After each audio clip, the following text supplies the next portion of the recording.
नमस्कार दोस्तों। क्या आपको किसी ने यह बताया कि एक हनुमान जी के टेंपल में दर्शन करने गई, पूजा करने गई एक महिला के साथ में मंदिर के लोगों ने, जो भाजपा से जुड़े हुए हैं, गैंग रेप किया? क्या आपको किसी ने बताया कि नरेंद्र मोदी भारत से भागकर थाईलैंड पहुंच गए हैं और वहां वो राम के मंदिरों का बखान कर रहे हैं? क्या आपको किसी ने यह बताया कि नरेंद्र मोदी ने ट्रंप के सामने सरेंडर करके यह स्वीकार कर लिया है कि वो उसी तरह से काम करेंगे जैसे अमेरिका का एक 52वां राज्य हो? 51वां इसलिए नहीं कह रहा हूं, 51वां पहले ही इजराइल हो चुका है, तो 52वां राज्य की तरह से काम करेंगे।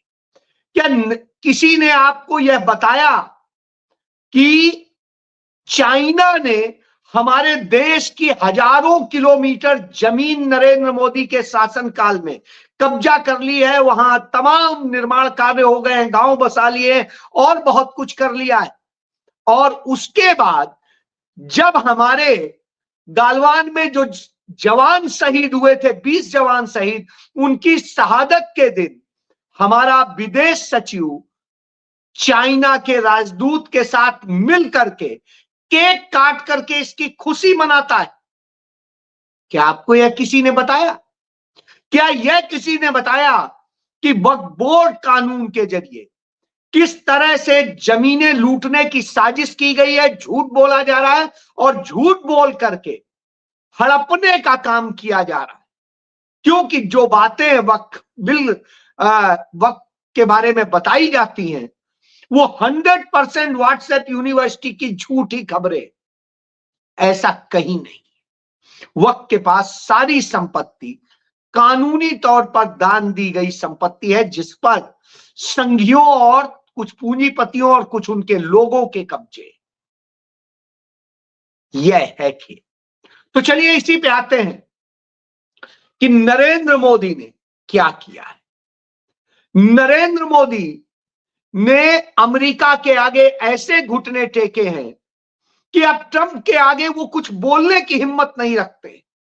ट्रंप के घोर समर्थकों, चाहे मिलोनी हो, चाहे ऑस्ट्रेलिया के प्रधानमंत्री हो, राष्ट्रपति हो, या और तमाम देशों के, उन सब ने जवाब दिए और ठोक करके कहा है कि यदि आप इस तरह की हरकतें करेंगे तो हमको भी कुछ और सोचना पड़ेगा। लेकिन भारत के ऊपर 27% जो टैरिफ लगाया, 27 इसलिए कह रहा हूं कि ट्रंप ने जो रात को बताया था वो 26% बताया था, लेकिन व्हाइट हाउस से जो नोटिफिकेशन जारी हुआ है उसमें भारत पर 27% टैरिफ लगाया गया। और जो 27% टैरिफ लगाया गया है उससे भारत से जो महत्वपूर्ण चीजें वहां आयात की जाती थी वो महंगी हो जाएंगी, और जब महंगी हो जाएंगी तो वहां के लोग उसे खरीदेंगे नहीं, और वो उन चीजों को खरीदेंगे जो कम दाम पे है। तो ऐसी स्थिति में भारत की दवाएं हो, ऑटो से रिलेटेड हो, और बहुत सारे सामान हैं, तो वो कम बिकेंगे, तो भारत में उत्पादन भी कम होगा। उत्पादन कम होगा तो मैन्युफैक्चरिंग जब कम होगी तो स्वाभाविक सी बात है लेबर भी कम होगा और बहुत चीजें कम होंगी। और इस बेरोजगार देश में, जहां पर दुनिया की सबसे बड़ी बेरोजगार आबादी है इस समय, वहां और बेरोजगारी बढ़ जाएगी, यानी आपके बच्चों का भविष्य और बर्बाद होगा और अमेरिका उस पर और कमाएगा। अमेरिका के अर्थ विशेषज्ञों ने कहा है यह जो टैरिफ लगा रहे हैं, यह टैरिफ ट्रंप इसलिए लगा रहे हैं वैसे ही है जैसे भारत में नोटबंदी था। नोटबंदी के जरिए असल में मारा गया छोटे लोगों, क्योंकि रोजगार छीने छोटे लोगों के और चीजें हुई छोटे लोगों की। बड़े लोगों ने तो अपना बैलेंस कर लिया। जीएसटी की मार आई तो भी इसी तरीके से हुआ। और उद्योगों ने अपने उत्पादन और दूसरी चीजें कम कर दी और नौकरियों से निकाल दिए। नौकरियां गई आपकी, बेरोजगार हुए आपके बच्चे, भविष्य खराब हुआ आपके लोगों का, मौत के मुंह में गए आपके लोग। इंजॉय किसने किया? उस समय तक अडानी अंबानी की जो रोज की आमदनी थी वो चंद 100 लाख रुपए की थी, सॉरी चंद 100 रुपए करोड़ रुपए की थी। और उसके बाद में जैसे ही यह सब लागू हुए और उसके बाद में दिन दूना रात चौगुना की स्पीड में अडानी अंबानी जैसों की आमदनी बढ़ी और वो रोजाना 1000 करोड़ से लेके 1800 करोड़ रुपए पर डे की हो गई। दुनिया के सबसे बड़े रईसों में वो आ गए, समझ लीजिए। तो उसी तरीके से अमेरिका में जब ये लगाया जाता है तो उसके जरिए वहां पर भी उसका पैसा पूंजीपतियों को लाभ देने का है, क्योंकि जो चीजें वहां सस्ती मिल जाती थी वो महंगी पड़ेंगी तो बड़े जो पूंजीपति हैं, पैसे वाले हैं, वो लोग तो परचेज कर सकेंगे लेकिन छोटे नहीं कर सकेंगे और ऐसे स्थिति में उन्हें नुकसान होगा। तो वहां वो काम कर रहे हैं, यहां ये कर रहे हैं। अब इससे क्या होगा? यहां अडानी अंबानी जैसों को धंधा करने का मौका मिलेगा, वो बीच की दलाली करेंगे। तो यह पूरा खेल है। बहरहाल इस पूरे खेल में जिस तरीके से यहूदियों ने पूरा खेल रचा है उसी का नतीजा है, क्योंकि ये डीप स्टेट का खेल है। बहरहाल अब भारत के ऊपर जो प्रभाव पड़ रहा है, क्योंकि भारत प्रॉफिट कमा रहा था अमेरिका से, ना कि नुकसान में था, और साथ में भारत टैक्स ज्यादा लेता था तो अमेरिका मंजूर करता था। लेकिन आज हम यह रिश्ते नहीं बना पाए, हम यह विवश नहीं कर पाए, क्योंकि हमारी मैन्युफैक्चरिंग इतनी बिग उसमें नहीं है कि हम उसे डरा सके। लेकिन चाइना ने डरा दिया है। चाइना ने कड़ी टक्कर देते हुए कह दिया है, हम अपने यहां के पूंजीपतियों का जो निवेश आपके यहां आ रहा था 100% रोक देंगे, और उसने रोक लगा दी। यही नहीं, चाइना ने वह कार भी बना दी जो कार पानी में भी चल सकेगी, अपने आप बगैर ड्राइवर के पार्क हो जाएगी, सब कुछ हो जाएगा, सारी चीज हो जाएगी, कोई जरूरत नहीं है किसी की, आप आराम से बैठिए, बगैर ड्राइवर के चल दीजिए, आप कहीं से भी उसे मेंटेन कर लीजिए। तो इस तरह से वो करके आ रहा है। यही नहीं, उसने हवाई जो टैक्सी शुरू की है छोटी छोटी दूरियों के लिए, वह भी अपने आप में। लेकिन हम कब्र खोद रहे हैं, हम वक्त बिल पे आ रहे हैं, हम दूसरी चीजों पे आ रहे हैं। हम इसकी बात नहीं कर रहे कि हम मुसलमानों की जमीन तो हड़पने की बात कर रहे हैं, लेकिन हम बात नहीं कर रहे हैं कि चाइना ने हमारी इतनी जमीन हड़प कर ली, और जो चाइना ने हमारी जमीन हड़प कर ली है वहां तमाम निर्माण कर लिए हैं, पुल बना लिए हैं, ब्रिज बना रहे हैं, बांध बना रहे हैं, सब कुछ कर रहे हैं, हमारे देश की बर्बादी का वो कर रहे हैं। और इसके बाद में जाकर के हमारा विदेश मंत्री हमारे सैनिकों के शहादत के दिवस में उनके यहां केक काट के जश्न मनाता है, यानी हमारे शहीदों की मौत पर जश्न मनाता है। सोचिए, राहुल गांधी ने, जो नेता प्रतिपक्ष हैं, उन्होंने यह बात संसद में, लोकसभा में कह के बखेड़ा खड़ा कर दिया। भारतीय जनता पार्टी के नेताओं के पास, मंत्रियों के पास, किसी के पास जवाब नहीं था।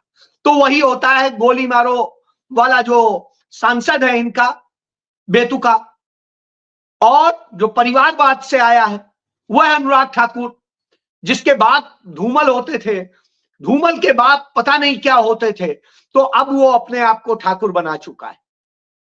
तो वो अनुराग ठाकुर इधर उधर की बातें करता है, उस पर जवाब नहीं देता है।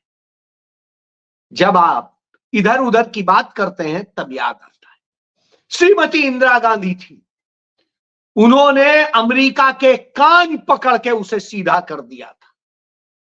पंडित जवाहरलाल नेहरू थे, उन्होंने अमेरिका के राष्ट्रपति को सलाम करने के लिए मजबूर कर दिया था। राजीव गांधी थे जिन्होंने राष्ट्रपति रीगन को उनके ऊपर छाता लेके चलने के लिए मजबूर कर दिया था। तो अब आप समझ लीजिए वह होते थे। और पंडित नेहरू थे जिन्होंने 1947 के भारत के नक्शे को इग्नोर करके 1955 में नया नक्शा बनाया और 37,000 वर्ग किलोमीटर जमीन चाइना के जो कब्जे में थी उसे अपने कब्जे में ले लिया। समाधान उसी वक्त हो जाता, नेफा और दूसरी चीजों का था, लेकिन इन्हीं संघियों के कारण समाधान होने की बजाय युद्ध की स्थिति आई। बहरहाल तब भी चाइना हमारी जमीन नहीं छीन सका। हमने जो नक्शा बनाया था उसमें हमने उसका तमाम बड़ा हिस्सा अपने में दिखाया था, इसलिए लोग कहते हैं कि नेहरू ने उन्हें जमीन दे दी। लेकिन इसकी वास्तविकता चेक करनी है तो 15 अगस्त 1947 का नक्शा देख लीजिए जो भारत के पास है, और फिर जो है 1955 का नक्शा देख लीजिए, आप समझ जाएंगे कितना भारत दिखा है। तो 1947 का नक्शा और ये दोनों आप देख लीजिए। बहरहाल अब आता हूं कि उस पर चीन का चा नहीं बोल पाता है हमारा प्रधानमंत्री, और जश्न मना ही रहे हैं हमारे शहीदों के मरने का। इसके बाद मणिपुर में लगातार घटनाएं हो रही हैं। 350 लोग से ज्यादा, 450 लोग मर चुके हैं, हजारों लोग बेघर हैं और तमाम चीजें हैं। राष्ट्रपति शासन से लेके सब लगा हुआ है, बावजूद इसके अब तक वहां शांति स्थापित नहीं कर पाए। पूरे 2 साल होने आ रहे, मई में 2 साल हो जाएंगे। अब आप समझ लीजिए यह सरकार, तो सारी नाकामियों से कैसे छिपाया जाए, तो उसी वक्त जिस वक्त डोनाल्ड ट्रंप टैरिफ इंपोज कर रहा था भारत पे, उसी वक्त ये कर रहे थे। ये ऐसे हैं, इतने डरपोक हैं कि पहली झटकी में डर गए थे, बगैर बुलाए चले गए थे और न जाने क्या क्या कराए, बगैर उसके कहे तुरंत टैरिफ भी कम कर दिया, सब कुछ कम कर दिया, बजट में प्रोविजन कर दिया, उनकी इच्छा अनुसार सब कर दिया, लेकिन उसने टैरिफ लगा दिया 27%। आप ये तो कुछ नहीं कर पाते, तो ये क्या, तो उस वक्त साजिश में लाते हैं जिससे कि चर्चा उस पर होने की बजाय दूसरे पर हो। बहरहाल पहली बार भारत के इतिहास में इस तरह से संसद चलाई, इतने अवैध तरीके से चलाई गई कि जिसको देख के शर्म आ रही थी। इतना बड़ा कोई मसला नहीं था, राष्ट्र पर संकट नहीं था, संकट के मसले में चली है वो अलग विषय, लेकिन सामान्य स्थिति में अगले दिन बहस हो सकती थी, उसके अगले दिन हो सकती थी, लेकिन उसी दिन ये करना था और यह खेल किया गया। रात 2 बजे शशि थरूर को परमिशन दी गई, किस पर बोलने के लिए, मणिपुर। अब आप सोचिए, लेकिन फिर भी विपक्ष ने दम दिखाई और जमे रहे उसके सांसद। नतीजतन भारतीय जनता पार्टी की चूलें हिल गई थी, चूंकि चाहे नीतीश कुमार हो, चाहे चंद्रबाबू नायडू हो, चाहे पासवान का वह लाडला लड़का हो या जयंत चौधरी हो, इस तरह के तमाम मांझी हो, ये इस तरह के गद्दारों के कारण, ये कौम के गद्दार हैं, देश के गद्दार हैं, इनके कारण वह बिल लोकसभा में पास हो गया। राज्यसभा में चर्चा चल रही है, कब तक चलेगी ये देखना होगा, लेकिन जब भी है यह दुखद है कि हम इस पर बात कर रहे हैं। हम बात कर रहे हैं औरंगजेब पे की कब्र पे, हम बात कर रहे हैं मुगल बादशाहों पे, हम और चीजों पे जिनका हमें एक ज्ञान भी नहीं। गलत बातें, झूठी बातें और बहुत बातें यही करके हम फंसे हुए। फिर दूसरा क्या हो रहा है, बेटी बचाओ बेटी पढ़ाओ और न जाने क्या मंदिरों के गुणगान होते हैं, उसी में देखने वाला है कि किस तरीके से एक हनुमान मंदिर में तेलंगाना में घटना होती है, और वहां एक हनुमान मंदिर जो भाजपा के लोगों द्वारा संचालित था, उसमें एक महिला अपने भतीजे के साथ में जाती है दर्शन करने। और जब दर्शन करने जाती है तो वहां के जो कर्ता धर्ता होते हैं तमाम सारे, वो अपने लोग इकट्ठे हो जाते हैं और वो आधा दर्जन लोग उस महिला के साथ गैंग रेप करते हैं। बहरहाल मैं तेलंगाना की सरकार और पुलिस को कहूंगा, उसने क्विक एक्शन लिया और सभी आरोपी गिरफ्तार हो गए। लेकिन शर्म इस पर आती है कि मंदिर इसके वो बन गए, तो क्यों नहीं ऐसे मंदिरों को ढहा देना चाहिए जहां ऐसा पाप। यही तो हुआ था जब एक राजा अपनी पत्नी के साथ में वाराणसी के मंदिर में आया था औरंगजेब के शासनकाल में, और उसकी पत्नी को तहखाने के अंदर ले जाकर के गैंगरेप किया गया था और किया गया था। तब औरंगजेब के आदेश पर वहां के जो सुल्तान थे उन्होंने एक्शन लिया था और उसमें तमाम तोड़फोड़ हुई थी। तो इसलिए मंदिर को नहीं तोड़ा गया, उस जगह को तोड़ा गया था जहां उस तहखाने के अंदर ये कुकर्म हुए थे। यह है सच। बहरहाल इसके बाद में इसी तरीके से आप यदि देखें और तमाम खेल होते हैं। इस देश के लोगों के हक छीने जा रहे हैं, सब कुछ हो रहा है, और तब नरेंद्र मोदी हर चर्चा से भाग जाने का काम करते हैं। वो भाग जाते हैं कहां? थाईलैंड। थाई मसाज का आनंद लेंगे, तो वहां पर वो जाते हैं। तो वहां जो इंडियन डियास्पोरा के लोग हैं वो अपने एक मंदिर का और रामलीला का दिखाते हैं, तो उसका आनंद लेते हैं और मंदिरों के महिमा गान करते हैं। तो साहब मंदिरों के ये महिमा गान हैं, अब आप जान लीजिए। तो इतना डरपोक प्रधानमंत्री है कि चाइना से भी नहीं बोल सकता, अमेरिका से भी नहीं बोल सकता, बगल में बांग्लादेश से भी नहीं बोल सकता, किसी और से नहीं बोल सकता, तो करेगा क्या? वहीं इंदिरा गांधी थी, कभी ये नहीं कहती थी कि राइट लेफ्ट, और ये जब भारत की बात आती थी तो वो डट के खड़ के करती थी। यह होता है राष्ट्रवाद और यह होते हैं राष्ट्रवादी विचार। तो यह सोचने की जरूरत है। लेकिन यहां नफरत की, यहां वक्फ बोर्ड के एक्ट के नाम पे कैसे जमीनें हड़पनी है उसके, क्योंकि इस देश में वक्फ बोर्ड की जमीनों पे अवैध कब्जे इन्हीं के लोगों ने कर रखे, तमाम पूंजीपतियों ने कर रखे। यहां तक कि अंबानी की जो इतनी बड़ी कोठी बनी हुई है मुंबई में, वो वक्फ की संपत्ति पे बनी हुई। और ये जिस तरह से स्वांग रच रहे हैं कि मुसलमानों के का यदि वक्फ है तो उस पर दूसरे कौम के लोग डाल दिए जाएंगे, यानी मुस्लिम कौम के तो 10 ही होंगे, लेकिन उसमें 1 दर्जन लोग दूसरी कौम के होंगे। और इसके बाद में जो वो सारे लोग होंगे वो सब भाजपा की ही सरकार तय करेगी। तो अब आप समझ लीजिए क्या होने वाला है। ये कब्जा करने की ये नियत है। उधर इसी तरीके से निगाह रखे हुए हैं और दूसरे तमाम उनमें, और इस बात का हरसिमरत कौर ने खुलासा भी कर दिया कि कैसे भारतीय जनता पार्टी की सरकारों ने तमाम गुरुद्वारों पे, उनकी जमीनों पे कब्जे किए। उन्होंने हेमकुंड साहिब से लेके तमाम जगह के उदाहरण दे दिए।